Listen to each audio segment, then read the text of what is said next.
Quand Paris vacille, la lumière du Sahel crépite d'une énergie nouvelle. La rumeur enfle, la France, ancienne puissance coloniale, préparerait une intervention militaire au Niger. Ce pays, longtemps relégué au rang de fournisseur discret d'uranium, se transforme soudain en cœur incandescent d'un affrontement qui dépasse les contrats, les accords secrets et les frontières officielles. Il ne s'agit plus seulement de ressources. Ici, ce qui se joue, c'est la puissance, la dignité et la survie énergétique d'une nation entière. L'uranium arraché au sous-sol nigérien n'est plus un simple pilier de l'électricité française. Il est devenu le symbole d'une rupture, l'étendard d'une Afrique qui refuse 60 années de dépendance imposée. À Paris, l'angoisse monte. Derrière les portes closes, les responsables murmurent, redoutant l'effondrement du réseau électrique national si le Niger ferme les vannes à jamais. Car chaque ampoule qui éclaire les boulevards parisiens porte l'ombre d'Arly. Chaque kilowatt de confort naît d'une fatigue africaine trop longtemps ignorée.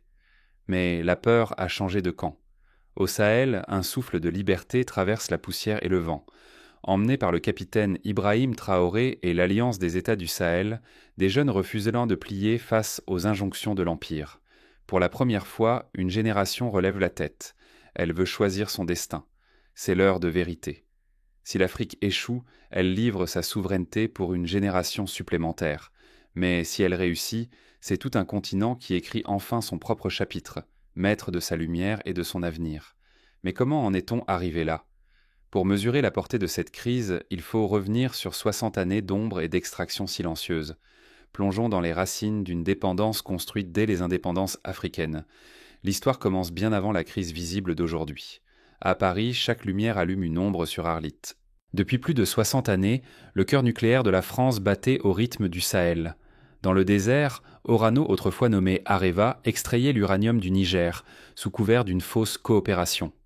Ce métal jaune, arraché à la terre rouge, traversait mer et continent pour alimenter l'illusion d'un progrès partagé. En réalité, les profits fuyaient à chier vers le nord. Près de 7 Français sur 10 allument leur maison grâce à l'électricité nucléaire, et pendant des décennies, le Niger fut l'artère silencieuse de cette force. Les boulevards parisiens brillaient d'une énergie volée à des milliers de kilomètres, tandis que les villages d'Arlit restaient noyés dans l'obscurité. Pour comprendre l'ampleur de cette dépendance, rappelons-nous comment, dans les années 70, la France, confrontée au premier choc pétrolier, a résolument tourné le dos au pétrole pour bâtir une industrie nucléaire puissante. L'objectif était simple, assurer l'indépendance énergétique de la nation. Mais cette indépendance s'est construite sur une autre forme de dépendance, plus discrète, plus profonde, celle à l'uranium nigérien. On promettait le développement. Mais derrière ce mot, la vérité était crue. La richesse partait, la pauvreté restait. Les routes, les hôpitaux, les écoles, presque rien. L'eau, comptée au goutte à goutte, l'espérance de vie, fauchée par la poussière radioactive et l'indifférence.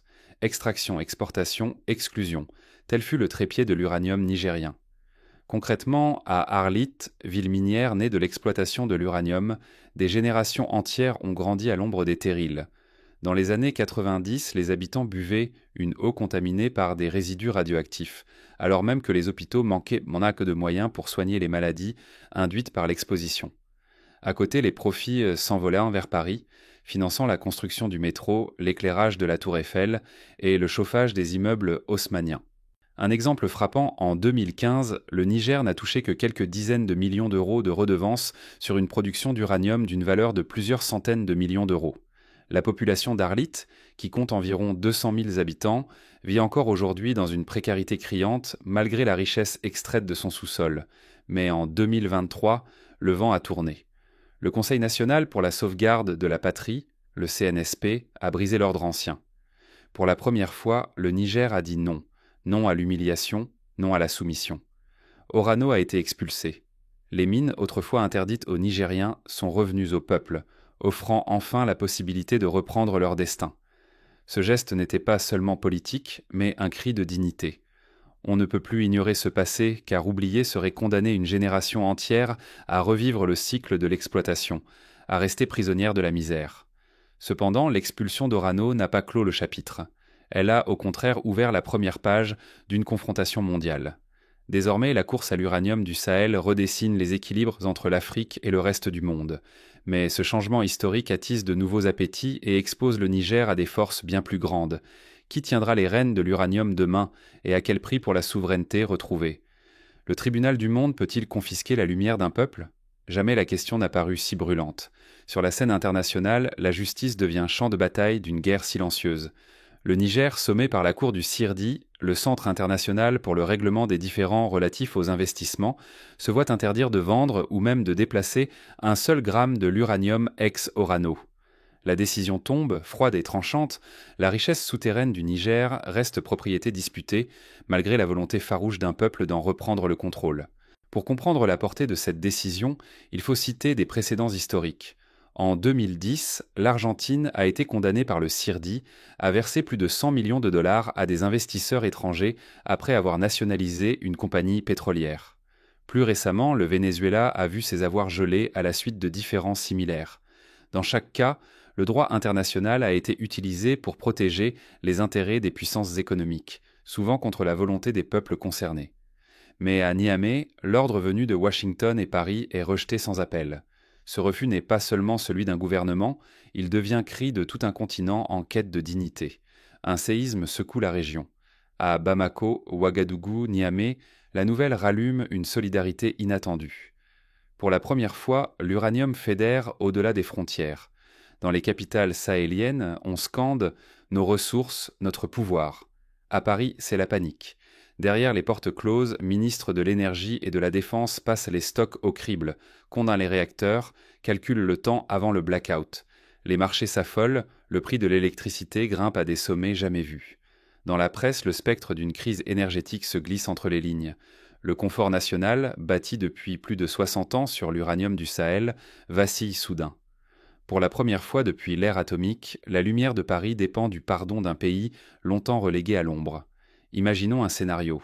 Si le Niger, le Mali et le Burkina Faso décidaient demain d'arrêter toute exportation d'uranium et de fermer les frontières aux sociétés européennes, l'impact sur la France serait immédiat. Les centrales nucléaires, qui représentent de plus de 70% de la production d'électricité, risqueraient la pénurie de combustible en quelques mois. En 2024, une grève des transporteurs d'uranium a déjà suffi à retarder la livraison dans plusieurs centrales, provoquant une hausse de 10% des prix à la consommation. Au même instant, des mouvements troubles agitent la région. Des avions militaires atterrissent discrètement à N'Djamena et Gao, officiellement pour des opérations humanitaires. Pourtant, la rumeur enfle. La France, incapable de plier le Niger par le droit, envisage la force. Bases avancées, renforcées, colonnes blindées massées à la frontière. L'argument humanitaire masque la possibilité d'une opération militaire. L'objectif ? Reprendre l'uranium sous prétexte de sécurité régionale. Pour le Niger, la tension est à son comble. Défier le CIRDI, c'est risquer l'isolement diplomatique, des représailles économiques, voire la guerre. Les alliés traditionnels se taisent. Mais au Sahel, la résistance s'organise. Soldats et civils protègent les mines, rebaptisées zones de la restitution. Au centre du pays, des enfants peignent sur les murs. Notre sol, notre lumière, notre droit. Dans l'histoire contemporaine, plusieurs crises de ce type ont dégénéré en conflits ouverts. En 1956, la nationalisation du canal de Suez par l'Égypte de Nasser a déclenché une intervention militaire de la France, du Royaume-Uni et d'Israël. Au Venezuela, la prise de contrôle des champs pétroliers par l'État a entraîné des années de sanctions économiques, de blocus et même des tentatives de déstabilisation politique. Le Niger marche sur un fil entre affirmation de son indépendance et risque de représailles violentes.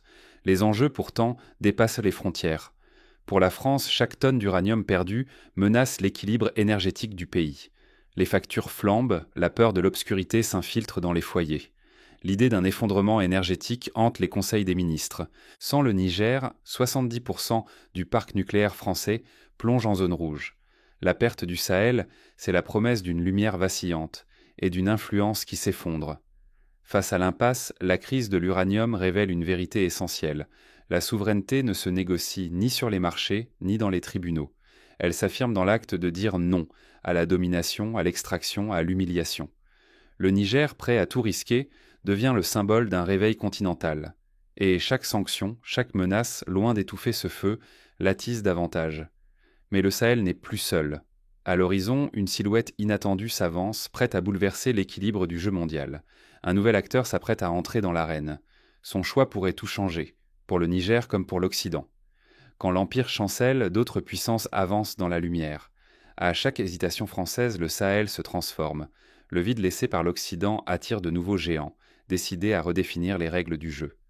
La Russie, par l'entremise de Rosatom, pose ses jalons. Des projets de centrales nucléaires, inimaginables, il y a peu, surgissent sur les plans des ingénieurs. Dans l'ombre, un accord militaire se tisse, brisant le monopole occidental sur la sécurité et l'énergie du continent.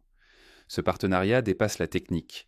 Il marque une rupture symbolique avec l'ère où seule l'Europe fixait le prix des richesses africaines. Pour donner un exemple concret, en 2023, la Russie a proposé au Burkina Faso la construction d'une centrale nucléaire de petite taille capable d'alimenter toute la capitale Ouagadougou. Ce type de coopération, jadis impensable, bouleverse la carte énergétique de la région.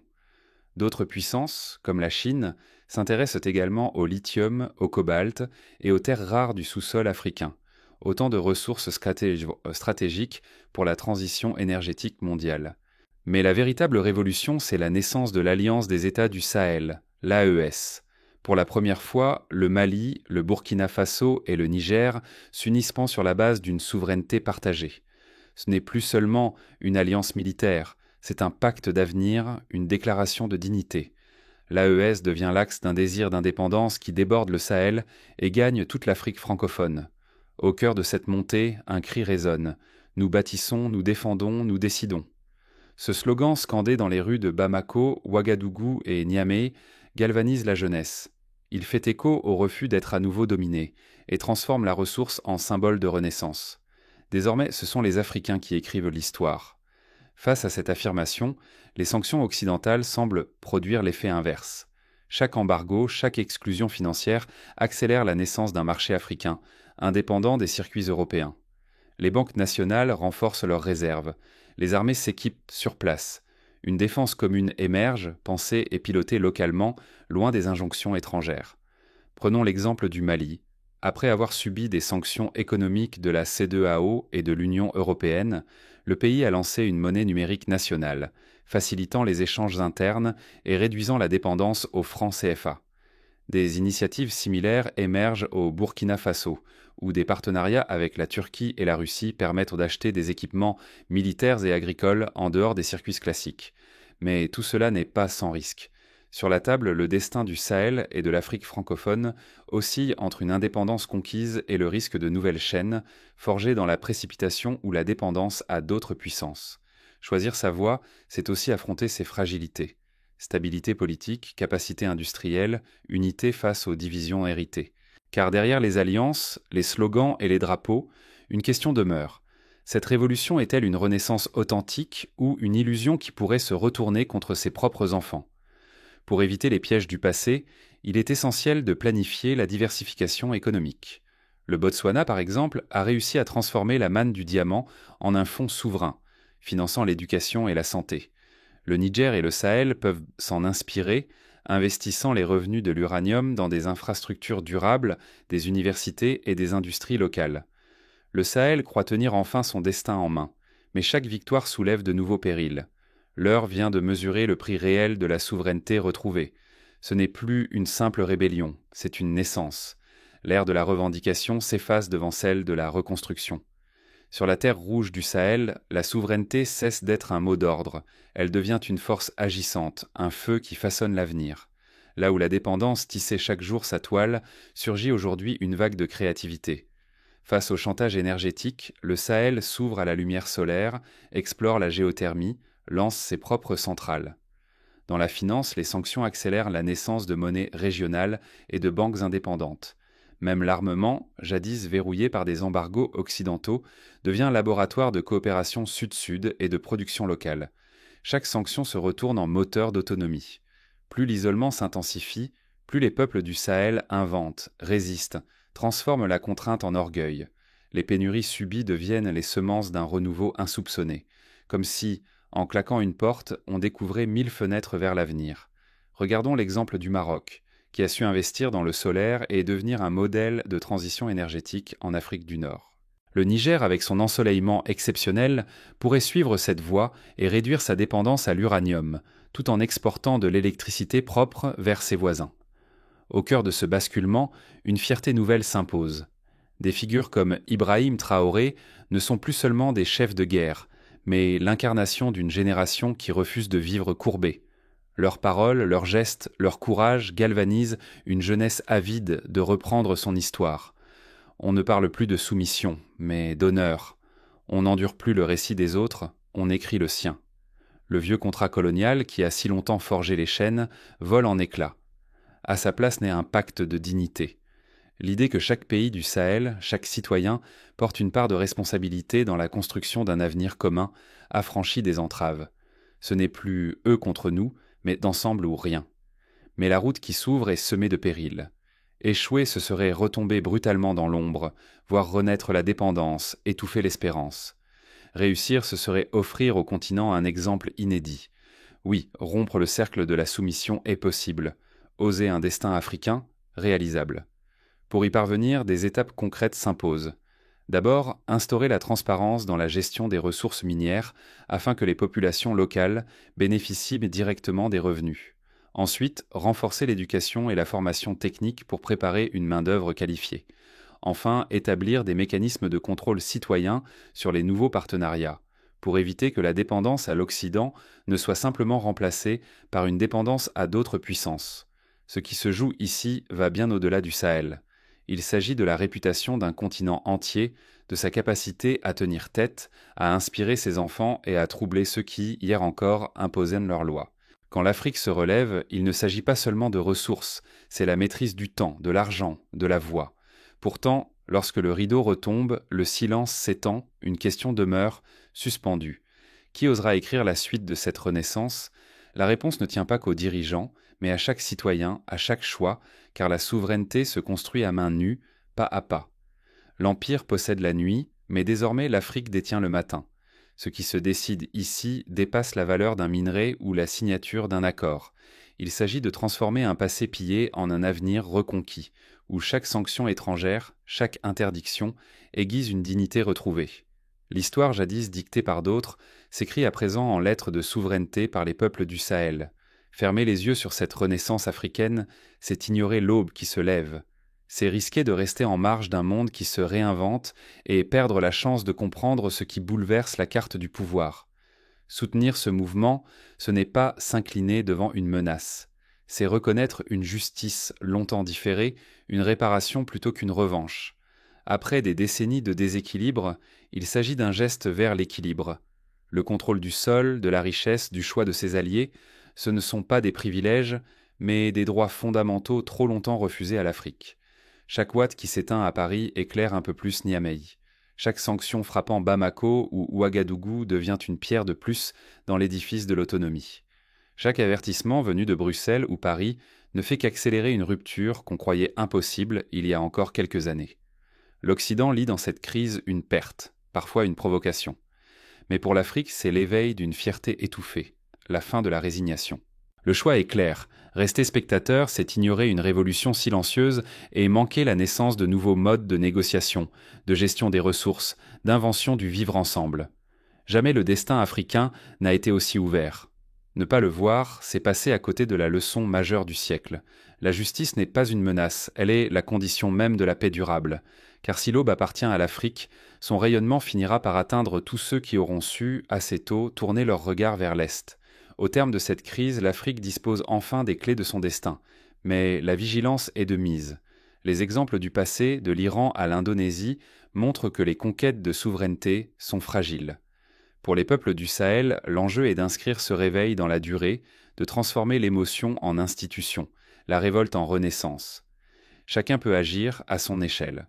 Les citoyens nigériens peuvent exiger des comptes à leurs dirigeants, réclamer des audits publics, participer au débat sur la gestion des ressources. Les jeunes peuvent s'engager dans les études scientifiques et techniques afin de maîtriser les outils de demain. Les diasporas africaines, de Paris à New York, peuvent soutenir financièrement les projets locaux, investir dans l'agriculture et l'énergie propre, tisser des réseaux d'entraide et de partage du savoir. Enfin, la société civile internationale a son rôle à jouer. En soutenant la transparence, en dénonçant les abus, en plaidant pour la justice économique, chacun contribue à bâtir un nouvel équilibre mondial, plus équitable, plus respectueux des droits des peuples. Le Niger, le Burkina Faso, le Mali et tous les peuples du Sahel sont aujourd'hui à la croisée des chemins. Leur choix et notre regard sur ce choix façonneront l'histoire des décennies à venir. Car ce qui se joue au Sahel, ce n'est pas seulement la conquête d'un minerai, mais la conquête de la dignité. Ce n'est pas seulement la lumière d'une ampoule, mais la lumière d'un peuple. Le matin appartient à ceux qui osent se relever. Et désormais,